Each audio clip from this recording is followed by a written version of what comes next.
Episode number 15. Nevertheless, when the name of the king was now, and then uttered unthinkingly amid all these cardinal jests, a sort of gag seemed to close for a moment on all these jeering mouths.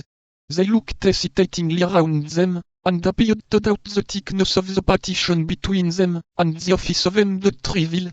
But a fresh allusion soon brought back the conversation to his eminence, and then the laughter recovered its loudness, and the light was not withheld from any of his actions.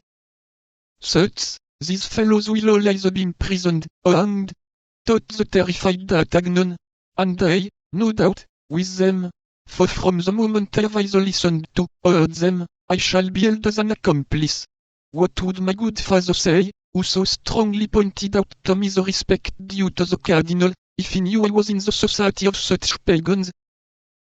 We have no need, therefore, to say that D'Artagnan did not join in the conversation, only looked with all his eyes, and listened with all his ears, stretching his five senses so as to lose nothing, and despite his confidence on the paternal admonitions, he felt himself carried by his tastes, and led by his instincts to praise rather than to blame the unheard of things which were taking place. Although he was a perfect stranger in the court of M. de Treville's courtiers, and this his first appearance in that place, he was at length noticed, and somebody came and asked him what he wanted. At this demand D'Artagnan gave his name very modestly, emphasized the title of compatriot, and begged the servant, who had put the question to him, to request a moment's audience of M. de Treville, a request which the other, with an air of protection, promised to transmit in due season.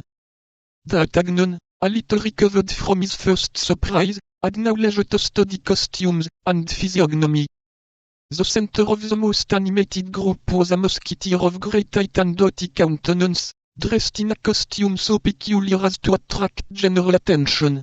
He did not wear the uniform cloak, which was not obligatory at that epoch of less liberty, but more independence, but a cerulean blue doublet, a little faded and worn, and over this a magnificent baldric, worked in gold, which shone like water ripples in the sun. A long cloak of crimson velvet fell in graceful folds from his shoulders, disclosing in front the splendid baldric, from which was suspended a gigantic rapier. This musketeer had just come off guard, complained of having a cold, and coughed from time to time affectedly. It was for this reason, as he said to those around him, that he had put on his cloak, and while he spoke with a lofty air, and twisted his moustache disdainfully, all admired his embroidered baldric, and D'Artagnan more than anyone. "What would you have?" said the musketeer. "This fashion is coming in.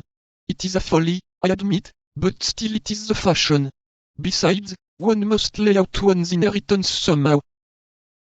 "Ah, Porthos!" cried one of his companions, "don't try to make us believe you obtained that baldric by paternal generosity. It was given to you by that veiled lady I met you with the other Sunday, near the gate Saint Honor.